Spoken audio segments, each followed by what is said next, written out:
అమెరికాకు జలుబు చేస్తే దక్షిణాఫ్రికా తుమ్ముతోంది అన్నట్టుగా సీన్ మారుతోంది. అమెరికా అధ్యక్షుడిగా ట్రంప్ గెలిచిన తర్వాత సౌత్ ఆఫ్రికా రాజకీయం మారిపోతోంది. బ్లాక్ అండ్ వైట్ పంచాయతీ రోజు రోజుకు ముదురుతోంది. ఆఫ్రికన్లను చూసి అగ్రరాజ్యం ముసిముసి నవ్వులు నవ్వుతోంది. మహాత్ముడు మండేలా పోరాటం చేసి తరిమి కొట్టిన వర్ణ వివక్ష భూతం మళ్లీ రాజ్యం ఏలుతోంది. మనుషుల మధ్య రంగు రగడ దూరం పెంచుతోంది. వర్ణ వివక్ష ఇప్పుడు చర్చనీయాంశంగా మారింది. దక్షిణాఫ్రికాలో మళ్లీ వర్ణ వివక్ష. ఢీ అంటే ఢీ అంటున్న బ్లాక్స్ అండ్ వైట్స్. ఎందుకీ వైషమ్యాలు, ఎందుకీ వైరుధ్యాలు? ఎంకిపెళ్లి సుబిత్ సావుకొచ్చిందన్నట్టుగా మారింది సౌత్ ఆఫ్రికా పరిస్థితి. అగ్రరాజ్యాధినేతగా ట్రంప్ ప్రమాణ స్వీకారం చేసినప్పటి నుంచి ఆఫ్రికాలో వర్ణ వివక్ష జ్వాలలు ఎగిసిపడుతూనే ఉన్నాయి. తెల్ల జాతీయులు, నల్ల జాతీయులు తగ్గేదే లే అంటూ దేశాన్ని అగ్నిగుండంలా మార్చేస్తున్నారు. నిజానికి ఒక్కో దేశంలో పరిస్థితులు ఒక్కోలా మారుతున్నాయి. అగ్రరాజ్యం నుంచి అధమ దేశం వరకు అన్నీ ఎన్నో ట్విస్టులతో ముందుకు సాగుతున్నాయి. తాజాగా అమెరికా ప్రెసిడెంట్ ట్రంప్ నిర్ణయాలు యావత్ ప్రపంచాన్ని వణికిస్తున్నాయి. అనేక దేశాలను కుదిపేస్తున్నాయి. అలాంటి దేశమే దక్షిణాఫ్రికా. ఒకప్పుడు వర్ణ వివక్షకు వ్యతిరేకంగా మహాత్మాగాంధీ, నెల్సన్ మండేలా చేసిన పోరాటాన్ని మరిచి ఇప్పుడు రోడ్డెక్కుతున్నారు సౌత్ ఆఫ్రికన్లు. అమెరికాలో ఉన్న ఇతర దేశస్థులు ఆ దేశ పౌరుల ప్రయోజనాలు దెబ్బతీస్తున్నారని, అందుకే వారిని ఎవరి దేశాలకు వారిని పంపేస్తున్నామని ట్రంప్ కొంతకాలంగా గర్జిస్తున్నాడు. వాస్తవానికి ఇదంతా ట్రంప్ అధ్యక్షుడు కాకముందు ఏలిన బైడెన్ చేసిన పనే. అమెరికా ఫస్ట్ అనే నినాదానికి అనుగుణంగా తన పాలన ఉందన్న భ్రమల్ని అమెరికన్లకు కలిగించే ప్రయత్నం చేస్తున్నాడు ట్రంప్. ఓవైపు విదేశాల నుంచి అమెరికాలోకి అక్రమంగా వచ్చిన వారిని పంపిస్తామని చెబుతున్న డొనాల్డ్, ఇతర దేశాల్లో ఉన్న తెల్లోళ్లను తిరిగి అమెరికాకు తీసుకువెళ్లేందుకు సిద్ధమంటూ చేసిన ప్రకటన కలకలం రేపింది. ఇప్పటికే అమెరికాలో ఉంటూ జన్మనిచ్చిన వారికి శతాబ్దాలుగా వర్తిస్తున్న రాజ్యాంగ హక్కు, సిటిజన్షిప్ ను కాలరాసిన ట్రంప్ దక్షిణాఫ్రికా ప్రభుత్వం వల్ల వివక్ష ఎదుర్కొంటున్న వైట్స్ కి అమెరికాలో ఆశ్రయం కల్పిస్తామంటూ చేస్తున్న ప్రకటన ప్రజాస్వామ్య కపటాన్ని, బూటగాన్ని కళ్లకు కడుతోంది. ఆఫ్రికా దేశాలు ముక్తి కోసం వందల ఏళ్ల పోరాటాలను మనం చూశాం. దక్షిణాఫ్రికాలో నల్లజాతి సూర్యుడు చేసిన పోరాట ఫలితంగా అక్కడ పాలన మెజారిటీ చేతిలోకి వచ్చింది. కానీ అసమానతలు మాత్రం ఇంకా కొనసాగుతూనే ఉన్నాయి. ఆఫ్రికాలో 90% పైగా ఉన్న జనాభా చేతిలో ఉన్న భూమి ఎంత, 7% ఉన్న వైట్స్ చేతిలో ఉన్న భూమి ఎంత అన్న దానిపై ఇప్పుడు చర్చోపచర్చలు సాగుతున్నాయి. ఈ తరుణంలో దక్షిణాఫ్రికాలో కొంతమంది శ్వేత జాతీయులు తాము అణచివేతకు గురవుతున్నామన్న వాదనకు మద్దతిస్తూ వారందరూ అమెరికాలో పునరావాసం పొందొచ్చని ట్రంప్ ఇచ్చిన భరోసా ఏ మేరకు వర్కౌట్ అవుతుందో చూడాలి.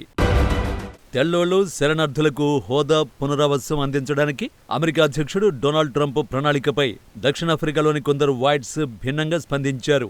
తాము ట్రంప్కు కృతజ్ఞతగా ఉంటామంటూనే కొందరు ఆచితూచి వ్యవహరిస్తున్నారు. దక్షిణాఫ్రికా ప్రభుత్వం కొంతమంది శ్వేత జాతీయులపై హక్కుల ఉల్లంఘనలకు పాల్పడుతోందని ట్రంప్ సర్కారు చెప్పడం అక్కడ తెల్లోళ్లపై పెను ప్రభావాన్ని చూపెడుతోంది. ప్రభుత్వ తీరుపై అమెరికా దక్షిణాఫ్రికాకు శిక్ష విధిస్తోంది. దక్షిణాఫ్రికాకు అన్ని విధాలుగా అందించే సహాయ సహకారాలు నిలిపేస్తామంది. ఆర్థిక సహకారాన్ని ఆపేస్తామంది. దక్షిణాఫ్రికాపై ప్రెసిడెన్షియల్ ఆర్డర్ మొత్తం వ్యవహారాన్ని వివరిస్తోంది.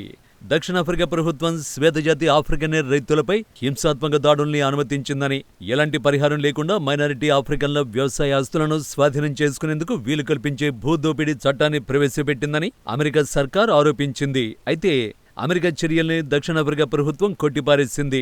దక్షిణాఫ్రికాలో జీవిస్తున్న శ్వేతజాతి రైతులపై ఎలాంటి దాడులు జరగడం లేదని, వారి ఆస్తులను ప్రభుత్వం లాగేసుకోవడం లేదని క్లారిటీ ఇచ్చింది. దక్షిణాఫ్రికాలో జీవించే తెల్లోళ్లను ఆఫ్రికనీర్లని పిలుస్తారు. వారు ప్రధానంగా డచ్ నుండి వచ్చారు. అయితే ఫ్రెంచి, జర్మన్ వలసవాదులు కూడా 300 ఏళ్ల కిందట దక్షిణాఫ్రికాకు వచ్చి సెటిల్ అయ్యారు. వారు దక్షిణాఫ్రికా ప్రజల తరహాలోనే మాట్లాడతారు.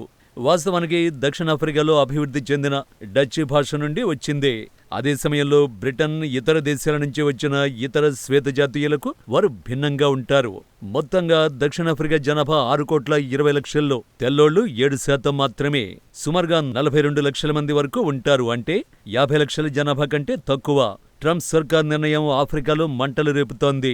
ఇన్నాళ్లు తమవిగా భావించి భూములను సాగు చేయించుకుంటున్న ఆఫ్రికనీర్లు అగ్గి మీద గుగ్గిలమవుతున్నారు. తాము ఎక్కడికే వెళ్లడం లేదని ఆఫ్రికనీర్లకు ప్రాతినిధ్యం వహిస్తున్న 2 గ్రూపులు స్పష్టం చేశాయి. అమెరికాలో పునరావాసం కోసం ట్రంప్ ప్రతిపాదనను తాము ఆమోదించేది లేదని వారు తేల్చి చెప్పేశారు. దక్షిణాఫ్రికాను వదిలి తాము ఎన్నటికీ ఎప్పటికీ వెళ్లబోమని వారు తెగేసి చెబుతున్నారు. ఇదే వర్షాన్ని అక్కడ ఉన్న మరో సంస్థ ఆఫ్రికనీర్ లాబీ గ్రూప్ ఆఫ్రిఫోరం సీఈఓ ఖలీ క్రీల్ కొండ బద్దలు కొట్టారు. తాము చస్తే ఇక్కడే చస్తాం, బతికితే ఇక్కడే బతుకుతాం, వేరెక్కడికి తాము వెళ్లబోమని ట్రంప్ సర్కారుకు తేల్చి చెప్పారు. తమకు అమెరికా లాభం చేయకుండా నష్టం చేయొద్దన్న వర్షాన్ని వారు ప్రజెంట్ చేశారు.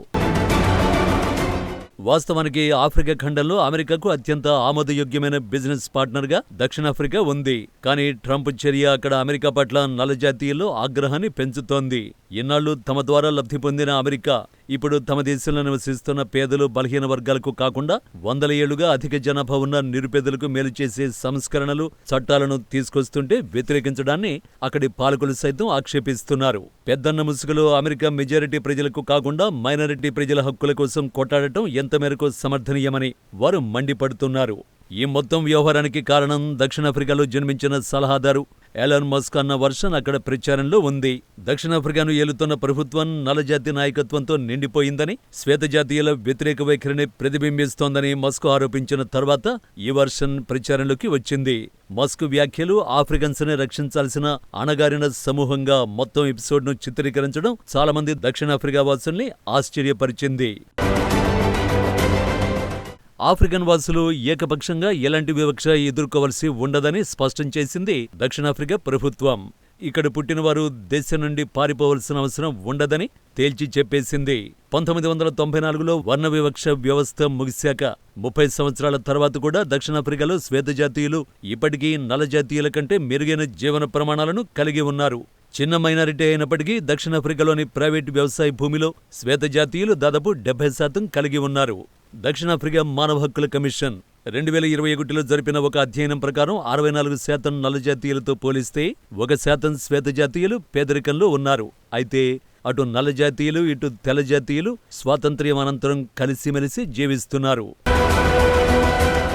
దక్షిణాఫ్రికాలో ఉన్న తెల్లోళ్లు తరచూ అక్కడి పాలకులు తీసుకొచ్చే చట్టాలపై విమర్శలు గుప్పిస్తూనే ఉంటారు. వ్యాపార రంగంలో ప్రభుత్వ విధానాలను, చర్యలను, నిర్ణయాలను జాత్యహంకార చట్టాలుగా ప్రచారం చేయడం వారికి అలవాటుగా మారింది. అక్కడి ప్రభుత్వం జనాభాలో ఒక నిర్దిష్ట వర్గాన్ని లక్ష్యంగా చేసుకోవడానికి అనుమతినిస్తోందని ఆఫ్రిఫోరం సంస్థ సభ్యులు ప్రచారం చేస్తున్నారు. మస్క్ మాటలు వింటే అమెరికా, దక్షిణాఫ్రికా మధ్య లేనిపోని సమస్యలొస్తాయని, 2 దేశాలకు నష్టం కలుగుతుందని మెజారిటీ ప్రజలు అభిప్రాయపడుతున్నారు. దక్షిణాఫ్రికాకు వ్యతిరేకంగా ట్రంప్ చర్య అంతర్జాతీయ దృష్టిని ఆకర్షించింది. అమెరికాలో వైట్స్, బ్లాక్స్ మధ్య ఉన్న వర్ణ వివక్షను శతాబ్దాలుగా మనం చూస్తూనే ఉన్నాం. అయితే ఇప్పుడు వైట్స్ వివక్షకు గురవుతున్నారనే భావన కొంతమంది శ్వేతజాతీయుల్లో కలగడం విడ్డూరం. నల్లజాతీయుల నేతృత్వంలో పనిచేస్తున్న దక్షిణాఫ్రికా ప్రభుత్వానికి సహాయాన్ని, ఆర్థిక మద్దతును తగ్గించే విషయమై డొనాల్డ్ ట్రంప్ తీసుకొచ్చిన ఎగ్జిక్యూటివ్ ఆర్డర్పై అనేక మంది ఆఫ్రికనీర్ కమ్యూనిటీకి చెందిన వారు సమర్థిస్తున్నారు. డచ్ వలసవాదుల వారసులైన దక్షిణాఫ్రికాకు చెందిన ఆఫ్రికన్ వాసుల ప్రైవేటు భూమిని ప్రభుత్వం స్వాధీనం చేసుకోవడాన్ని అమెరికా తీవ్రంగా ఆక్షేపిస్తోంది. ఇదే విషయాన్ని ట్రంప్ తేల్చి చెప్పారు. చాలా కాలంగా దక్షిణాఫ్రికా రాజకీయాలు మెజారిటీ నల్లజాతీయుల హక్కుల్ని కాపాడేందుకు ప్రయత్నిస్తూనే ఉన్నాయి. ఈ సమయంలో తెల్లజాతీయులతో అక్కడి ప్రజలకు సమస్యలు ఏర్పడుతున్నాయి. వర్ణ వివక్ష తర్వాత ప్రజలు సంఘటితంగా జీవించడంలో అక్కడి పాలకులు సఫలమవుతున్నారు. తాజాగా నల్లజాతీయులకు మరిన్ని హక్కులు, అవకాశాలు కల్పించే చట్టాలను అక్కడి ప్రభుత్వం రూపొందిస్తోంది.